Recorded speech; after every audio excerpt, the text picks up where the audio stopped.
Knock knock. Naupay. Hello. Pwedeng pumasok.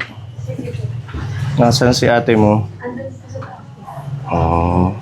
Parang may kumakanta sa taas. Oh, magaling siya kumanta pala, ano? Ha? Batida. Boba ka. Sige, okay lang. Kanta ka muna, Lorna.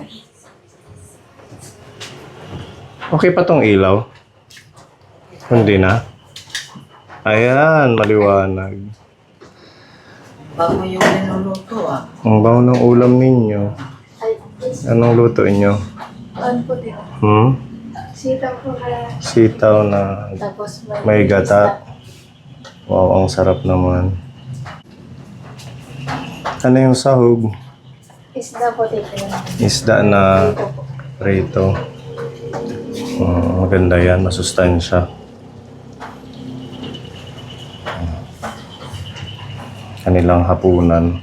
Hindi po muna ako lumabas po dahil maulan at saka medyo not feeling well. Hi, Lorna. Hello po. Sige, upo kayo dyan. May mga bisitang Oikos, no? Mga misyonaryo from America yata. Shoutout mo sila, Pepa. Baka nanonood sila, Sister Yang Yang. Shoutout po yang. Nanonood sila. Opo. Sa Sister Achi.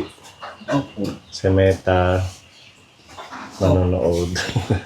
Shoutout po sa inyo.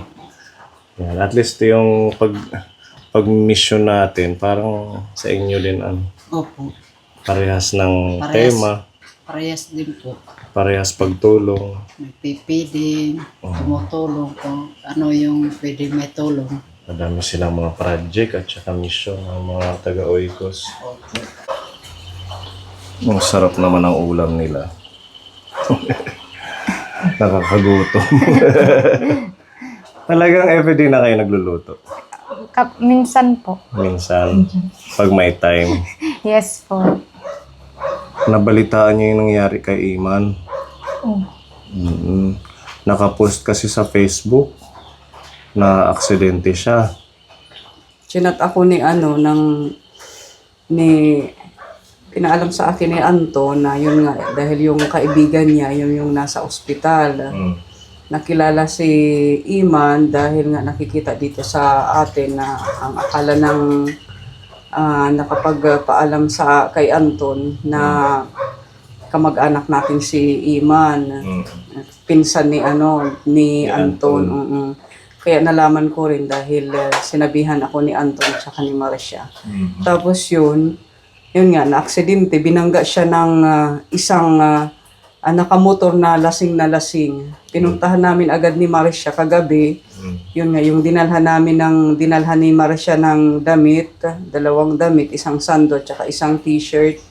Tapos isang short, yun, pagdating namin doon, nasa emergency room pa si Iman, ayun nga, yung nanginginig siya dahil nga matagal na siyang babad sa tubig ulan. Kasi nga kahapon halos mahigit 24 oras na nag-uulan buong maghapon hanggang bago pa mag-umaga. Ayun na. Kaya nanginginig siya pagpunta namin ni Marcia. Tapos yun nga na nung nakita kami niya, umiiyak siya nung nakita niya kami ni Marcia, umiiyak siya sa amin. Tapos yun, nilapitan namin. Tapos yun na, tinanong namin, conscious naman siya. At yung sugat niya dito sa malapit sa may baba niya, dito sa lips niya, tinahi siya. Tapos dito, may sugat siya. Pero hindi naman ganun kalala. Yung na sugat niya, yung dito sa may lips niya, tinahi yun. Mga gaano ka, ano yung tayo? Siguro, mga 2 inches yung yung haba ng dito. Yung tahi. Malaki din. Medyo malaki yung niya, yung sugat niya. Tapos yung elbow niya, yung kaliwang elbow niya, yung parang dislocate. Sana dislocate lang, hindi bali. Kasi nagsabi si Iman, hindi daw siya magpapasimento ng hindi daw siya magpapa-opera para simentohin yung kanyang buto po kung bali. Kaya, pero ang tingin naman doon ng doktor, pati yung mga nurse doon na nag-asikaso sa kanya, dislocate lang daw. Pero kailangan, tapos sinabihan kami ni Marcia na kung sino daw magulang kung kami daw yung magulang, kung sino daw sa amin dalawa na ang magulang ni Iman. Yun nga, yun yung kinausap, yung isa sa amin. Si Marcia na lang yung kinausap na tungkol sa impormasyon ni Iman. Yun nga, yung sinabi ni Marcia na wala nang mga magulang nito. Tapos silang magkapatid lang nito yung magkasama. Ayun nga, yung kaya walang bastang mag-aasikaso nito kasi yung mga kamag-anak niya na medyo may kalayuan din. Tapos ipinaalam din ni Marcia yung sa mga kamag-anak na yun nga, kailangan mapuntahan si Iman. Pero pinuntahan na siya ngayon. Oo, ngayong kaninang madaling araw. Kami yung kaming dalawa ni Marcia yung pinakaunang pumunta sa kanya kagabi. Yun nga, binihisa namin. Hindi yung asawa daw niya. Tapos yung kamag-anak niya. Si Tatay Gapa, Tita Aida nag-message sa akin na sa Maynila daw siya.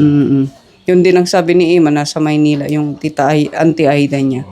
Kaya yung makakapag-ano sa kanya, asikaso, yung sana si Tatay Gapa niya yung magpunta doon kasi kailangan ng mas nakatatanda na mag-asikaso. Kasi ang nalaman namin, yung nagpunta lang doon, halos pinsan niya, kailangan immediate family. Yung matanda talaga na makikipag-usap doon sa naka-aksidente, nakabangga. Kasi na magkatabi lang sila, yung naka-aksidente sa kanya, pareho sila, mga nakahiga. Pero yung na-aksidente, may tahi din dito. Mas malala, hindi. Halos mas malala yung ni Iman, yung injury ni Iman mas malala kaysa sa doon sa lasing na bumangga kay Iman. Kaya wala pang malay yung nakabangga kay Iman kasi lasing na lasing pa nung nandoon sa emergency room. Tapos yun nga yung parang may pumunta doon na kamag-anak, tapos sinasabihan kami na hindi aasikasuhin yung nangyari kay Iman. Ayun, kinausap namin na hindi pwede kasi yung sa inyo lasing. Kasalanan ng lasing. Kasi unang-una, si Iman nagbabike, hindi kailangan ng license ang pagbabike, tapos hindi kailangan ng kung ano-anong papeles. Tapos yung lasing naman, mahirap pa rin kung wala pang lisensya. Pauwi na si Iman. Si Iman pauwi sa Sulat. Yung isa naman, papunta dito sa parang north and south ang nila. Nagsasalubong sila. Pauwi na pala siya galing dito sa Bulacan. Yung mga kasamahan niya, mga bikers din, kapwa bikers. Meron din mga taga Dolores na kasama niya. Maswerte lang din ng dalawang na-aksidente, si Iman at saka yung nakabangga sa kanya, na papunta dito na yung ambulance na nag-rescue sa kanila, sumusunod lang sa kanila. Kaya agad-agad silang dalawa na dala dito sa provincial hospital. Kaagad na bigyan ng first aid. Yan yung sinasabi ko sa kanila nung nasa atin pa. Sumunod ka. So, ayun. Matigas kasi ang mga ulo. Ayaw nilang pagsabihan. Kaya naggaganyan din dahil siguro sariling desisyon niya na lang yung kasi walang nilang magulang. Ganyan ang mga bata ngayon, bibihira na lang yung makikinig sa magulang. Yung pag-alis naman niya sa atin, desisyon niya. Hindi naman natin siya pinaalis. Talagang gusto niya. Pusa lang siya, hindi siya nagpaalam. Ni Jesus. Hindi nagpaalam sa atin. Tapos kung ano-ano pang kwento doon sa mga kamag-anak. Mahirap naman i-interpret kung kahit gusto natin dito na maging maayos ang buhay nila, tapos sila naman ang ayaw. Sana maanuhan siya, mapuntahan ng mga kamag-anak. Napuntahan naman siya ng kanyang mga kamag-anak. Sana lang, kailangan talaga ng mas nakakatatanda na mag-asikaso sa kanya. Kasi yun yung talaga. Kasi kung katulad lang ng kasing edad niya lang, talagang mamaliitin lang sila ng nakabangga sa kanya. Kawawa siya. Oo. Yung kanyang dislocate na siko, kailangan i-x-ray, tapos sabi ni Iman, nagdura daw siya ng dugo. O, kailangan i-x-ray din yung kanyang yung chest niya. Tapos yung Pwedeng yung buto dito i-scan niya yung ulo niya. Tapos tinatanong naman namin kagabi si Iman kung nahihilo siya. Wala naman daw. Okay naman daw yung kanyang nararamdaman. Yung kanyang siko lang. Tapos yung kanyang paa. Pero dahil lang doon lang ang niya, yung kanyang nararamdaman. Pero sana lang pagdasal natin na maging mas safe si Iman. Sana yun lang ang injury niya. Sana magtanda na siya. Sa nangyari sa kanya. Umiwas na. Ilang beses na. Pangalawang beses na yun nabangga. Doon din sa kanila nung wala pa sa atin, binangga din siya. Nabanggaan din yun ng, sabi niya nga, pangalawang bangga na sa kanya sabi niya sa akin kagabi. Tapos sabi niya, yung nangyari kahapon sa kanya, na nabunggo siya, napanaginipan daw niya yun. Dasal. Dasal. Niya, no? Mamaya pupuntahan natin. Oo, alamin natin kung pinuntahan na siya ng mga kamag-anak. So, di naman. Pinagdidesisyon nga kami kagabi ng doktor. Kaya lang, hindi kami makapagdesisyon kasi hindi naman kami yung pamilya ni Iman. Ang naibigay lang namin sa kanya, yung damit na naibigay sa kanya, yung pagkain. Pero pwede na siyang kumain. Bawal pa, under observation. Opo, baka 24 hours. Baka ngayong gabi pwede na siyang pakainin ng doktor. Kasi bisitahin natin mamaya. Thank you, Ate Ruby. You're welcome po. Kumusta naman si Jesus? Anong balita kay Jesus? Nag-aaral pa din. Nag-aaral pa din Pero siya. sabi niya po, magtra-transfer na lang na naman po sa Kalingat na. Kailan pag natapos itong school? Opo. May lamok sa kamay mo. Ay, lamok. Di nahuli. So, magta-transfer siya sa Kalingatngan. Opo. Pero at least nag-aaral pa din. Okay naman, nagtino na siya. Sana po. Ay, Napabudlo, hindi ka na sila. Ayan, ang ating chef cook. Sarapan mo. Ang bango ng ulam nila. Ate Ruby. Ang bango. Tatakam. Ang sarap naman. Kulang na lang mainit-init na kanin kay maulan. Nagkataon pa kahapon, sobrang lakas ng ulan. Kaya, di ba? Napakalakas ang na nga ng baha. Ay, true. Mataas na yung Oo, nung naggagawa tayo ng bahay, di ba? Parang yung hangin, kala mo bagyo Yung hapon, na. bandang hapon yun, yung oras ng pagka-aksidente ni Iman. Siguro mga around 6, 5? Mga 5, mga ganyan. Kasi maliwanag pa siya na picture na aksidente siya. Kaya kayo, mag-ingat kayo ha. Ingat. Kung wala namang gagawin, walang gagawin pagkatapos ng school, uwi na kaagad. Kasi ang daming nangyayari ngayon. Napapabalita, meron yung mga... Nangunguha. Oo, at saka meron yung nagbibigay ko ng pagkain, tapos may lason pala. Huwag makikipag-usap sa mga stranger yung hindi nyo kakilala. Lalo na't nakikita ko yung sa video, baka isipin, ay mga ano to, may mga bigay, may mga ganyan-ganyan. Mga subscriber to ni Sir Puni, sasama ako, huwag kayong sasama. Oo. Huwag kayong maniniwala. Tsaka dito, bago kayo matulog, isara nyo, ha? Kasi pag nasa taas kami, syempre, hindi namin maririnig kung ano man. Kahit may CCTV tayo dyan, mga sila, magagaling, nagmamask. Noong December, kinatok sila dito. Noong December, kinatok sila dito. Kinatok kayo dito? Ng lalaki. Nandito sa pintuan Huwag kayong magbubukas hanggat hindi nyo... ang lakas po nung amoy ng alak. Amoy alak. Buti na nga lang, hindi sila basta nagbukas. Kasi pagkasarado ko, nandoon na ako sa bahay ko, magpapailaw. Sakto naman, silang dalawa lang. Kami lang dito yung sila nasa Manila sa kami. Davao, tapos sila nasa Sulat. Tapos kami lang talaga dito sa compound na ito. Sila Ate Marie nasa Kalingat-ngan din. May double lock ba ito? Meron Opo. Oo. Huwag kayong, kaya ang bilin ko sa kanila, kahit gibain pa yan ng lalaki dyan na gustong pumasok dito, huwag kayong magbubukas. Kilala nyo naman yung mga busis namin at saka tumatawag kami. Titingnan nyo muna kung kami talaga. At saka, kung may amoy alak, di ba? Alam mo na yun, hindi magandang intensyon kung amoy sigarilyo na kumakatok. Basta huwag kayong magbubukas. Oo. Nung may wifi naman, Magtawag kayo. I-messages kami si Ate Robin na may ganito para maano natin. Huwag mag-alinlangan na tumawag. Kaya talabugin mo. Pagbabatuhin nyo yung kanyang bubong dyan. Mag-iingat. Ang daming nangyayari ngayon dahil nga sa hirap ng buhay. Kaya, syempre, taggutom. Ang daming mga gustong gumawa ng hindi maganda sa pamamaraang mali.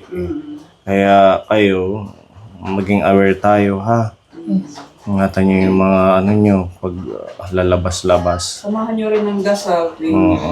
Dito lang kayo aalis. Lagi kayo hingi ng guide kay Lord. Kahit si Jesus, no? Pag pupunta dito, ipaalam nyo sa akin.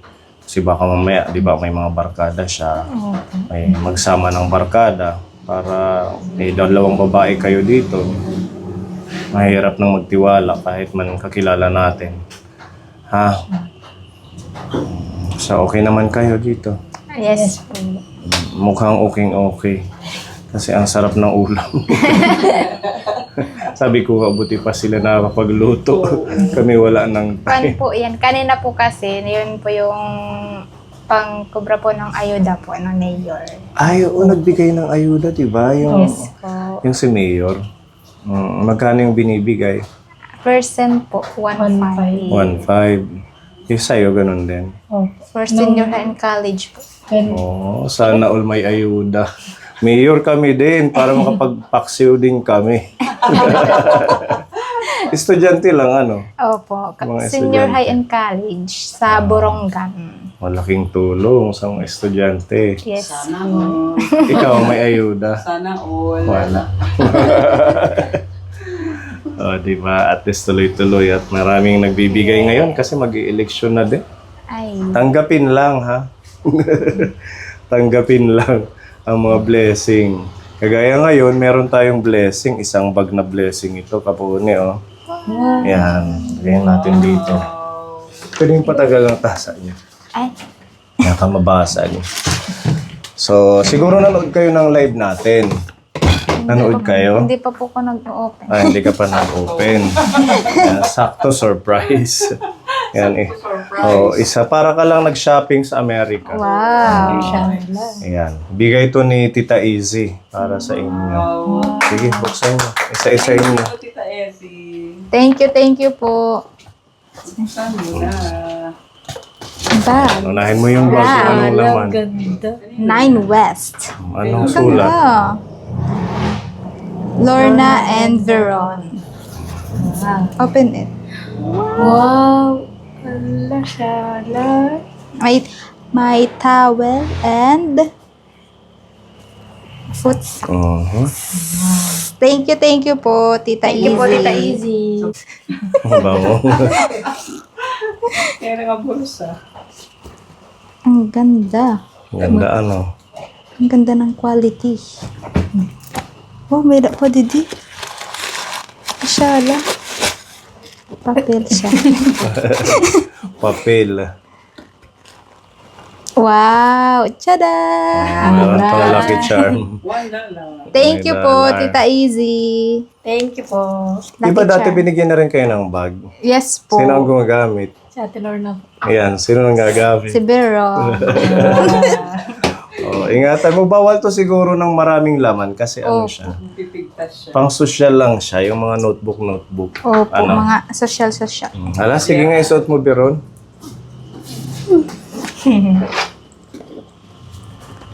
Ay! Ay! Yan, di ba? Cute si. Sigura. Wow! Magugulat yung mga klase mo. Naka Wow! 9 9 West. And isa lang ba to? Tingnan mo Oh. nga, isa lang. Oh, tig-isa kayo, meron isa sa bahay. Nasa taas mamaya ibigay ko para tig-isa tayo ng towel. Purple. Thank you po. Okay, next item. Ay! Tada! Wala, may kape na. Mahilig sila magkape. Yes po. May sulat yan. Basahin mo ang sulat. Patingin. Yan. Pepa George and Lorna and Veron. Maghahati-hati kayo. Wow! Kuya George. Thank you po, Tita Thank you po. Ano ito? Lorna, Veron, G, and Mami Jubel. Tada! Ano po ito? Deodorant yata yan. Yung kay Gian nandun na sa bag nila. Sa inyo na lang. Sa inyo yan ni Veron. Thank you po. Tada. Niluluto mo ba? Kasunog na. What's this? Wow. Wow. Lala. Ang ganda ng lagayan. South Point.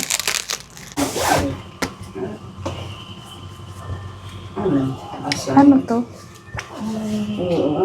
Ang ganda ano. Kurtina. Bedsheet? Sa foam.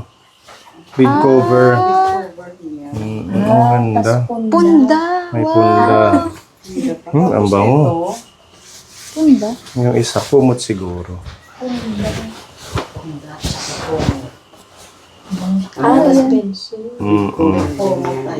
Ganyan. Oo, bed cover siya. Yan, di ba? Hindi na kayo bibili. Yes po. Thank you po, Tita Easy. Ang bango. Meron pa. Tada! Wow! Sakto po, wala po din po kaming shampoo. Thank you po, Tita Easy. Ilang ano yan, ilang buwan yan. Malaki Yes ano. po. Pantene. May ulam. Wow, spam. Mahal ng spam. Thank you po. May mga damit. Lorna and Veron. Thank you po, Tita. Oh, okay.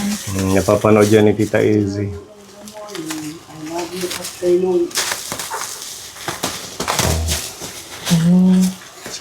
Sukat niya kung kasya. Hello, cute. Yeah. Thank you po. Mga kasya lang. Ang gaganda. Ano? So, galing ni Tita Easy mag-ano ng size. Grabe. Mga pang-simba. Opo. Lagi naman sila nasimba pag Sunday. Thank you. Thank you po. Ay. Veron. Ang kapalit. Thank you po, Tita Easy. Kasya sa inyo. Sakto lang Kasha po. po yun. Thank you po. And, Purple. sige, purple yung akin. Wow. Hello, cute. Wow. Sakto, maulan. Wow. Thank you po, Tita Easy. Sakto. Ayan. Siya. Wow, ganda. Uy. Ang ganda.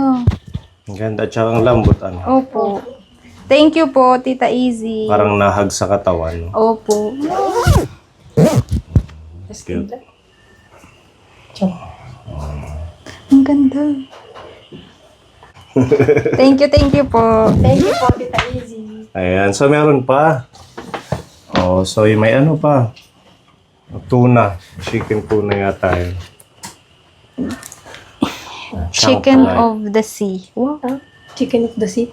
Chicken daw sa dagat. Bago to, hindi ko pa po natikman. Wow. Sarap yan. Thank you po. So, ayan ang laman ng pagmamahal ni Tita Easy. Salamat po. Thank you po Itabi so niyo to. much.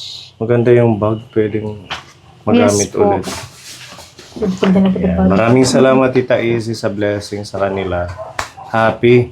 Super po. Thank you so much po, Tita Easy. Ingat po kayo palagi. Ayan. God bless. Thank you po, Tita Easy. And God bless you po. And super happy po kami sa mga binigay niyo. Thank you po. Thank you. Shout out, Tita Katya. Hello po. Tita Maya, good evening po. Tito Bong. Tito Tita Bong, Mel. shout out. Tita Mel. Siyempre, si Pepa meron din. Asan yung sayo?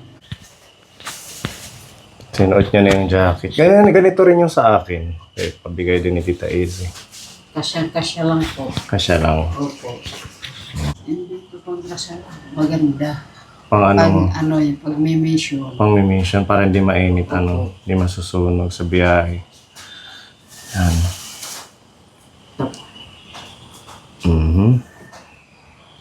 Ayan. Grabe naman ang pormahan ni Pepa. Para pang English ni Ibana. Ano lang yun, Edith. Ang manliligaw ni Iban Alawi. Wow, champion. Thank Sakto you po, lang din Tita sa'yo yan, Izzy. Opo. Tapos may towel din siya. Yan. Tsaka ano pa ba yung nandyan? Shampoo. Tapos mga dilata, toothpaste. Please. Oo. Ito po. Saka, tamang-tama para tumubo na yung buhok ko. Sabi ko, hala. Hindi ko na ilagay. Tapos, yun, kinalbo ko na lang. Buti nga yung tumubo na. Ngayon, maraming salamat po, Tita Izzy, sa binigay niyo pong blessing sa amin. Okay, sige. Thank you. Thank you. Thank you so much. Kunin mo na lang yung towel nandun sa may... Thank you po. Thank you po, Tita Izzy. At saka toothpaste. Walang toothpaste dyan. Wala. Oo, kunin mo na din yung toothpaste nandun sa may lamesa lang, ha? O, sige. Maraming salamat po, Tita Izzy. At sa lahat po ng mga tuloy na sumusuporta sa ating vlog. Medyo haggard. May ubo-sipon pa ako at saka sinat. Salamat po. God bless ka po ni. Thank you. Bye-bye. Tita Izzy. Bye. Bye. Okay. Bye-bye. Bye-bye po. Thank you.